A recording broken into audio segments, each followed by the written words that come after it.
It's more of the streamlining, no, the strategy ito kasi ng Meta. Actually, hindi lang yan ang mga nasa linya ng Meta ngayon na to streamline.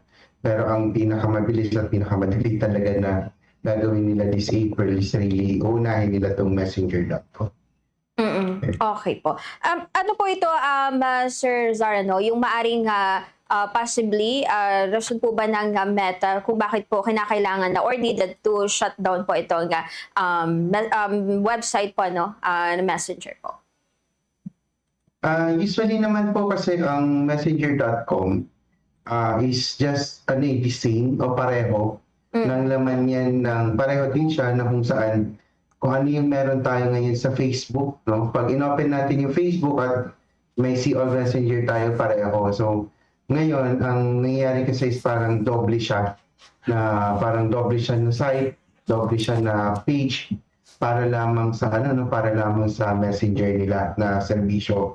Ngayon, ang gusto ngayon ni Meta dahil nga these are extra or parang parang duplicate of their services. Ang isa nila kasi nakikita is to really streamline it, kaya nila siya i-close.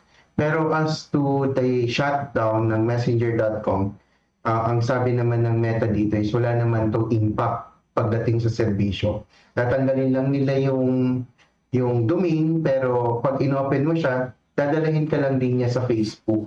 So yung facebook.com/messenger, doon kanya dadalahin ngayon para magamit pa rin sa serbisyo. Okay. May tanong pala tayo, Sir Zar. Iba pa po ba ito dun sa, parang may experience po kasi, tayo din, and of course, mga kapwa natin na netizens. Parang late last year, na hindi na po nagagamit yung messenger mismo na application. Doon po sa mga computers or sa mga laptops po, doon na lang talaga alone po sa Facebook po nabubuksan yung messenger po. Yes. Bali naging part ito nung sinubukan nga nila, and at the same time, yung encryption. So kung makikita natin, even our messenger yung app in the service itself, makikita natin meron siya ng encryption, ilalagay mo yung PIN para ma-open siya.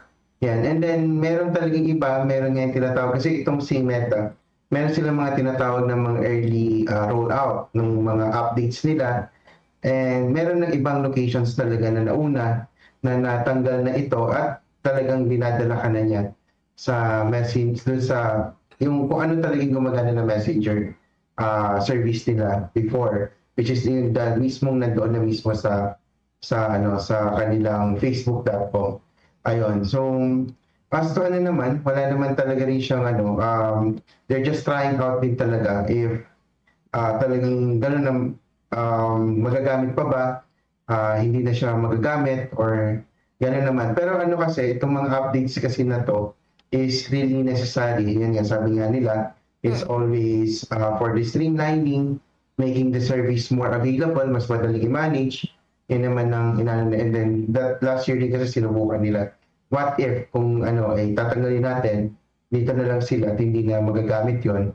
And makikita rin kasi minsan talagang nalilito ang tao. Alin ba dito ang gagamitin? At the same time, pag ginagamit din siya, naka-unlock dito sa isa, pero dito sa mismong facebook.com, kailangan pa ng PIN. So, yung tinatawag nga nila na service obstruction na tinatawag natin sa IT, o kung paano na i-deliver yung serbisyo, minsan nagiging parang baga hindi siya nagiging consistent sa lahat ng channels na kung saan siya ngayon. As their strategy, i-streamline na lang natin. Doon na balik tayo kung saan ulit siya ginagamit before, kung paano siya ina-access before. Ayun naman po.